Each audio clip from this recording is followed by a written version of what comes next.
दोस्तों, एक शहर में हैदर नाम का लड़का रहता था। वो एक छोटी सी दुकान पर काम करता था। आमदनी बहुत कम थी, मगर वो अपनी माँ की खिदमत और हलाल रिस्क कमाने की कोशिश करता था। लोग अक्सर उसका मजाक उड़ाते और कहते, तुम कभी कामयाब नहीं हो सकते।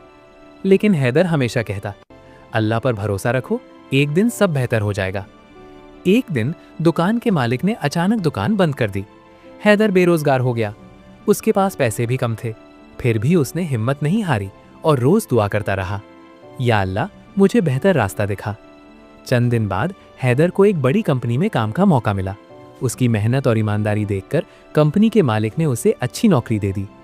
कुछ सालों में हैदर की जिंदगी बदल गई और वो एक शहर का मशहूर तरीन अमीर इंसान बन गया।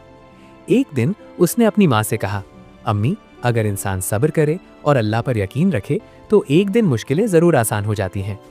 सबक: सब्र और अल्लाह पर भरोसा इंसान को कामयाबी तक पहुंचा देता है।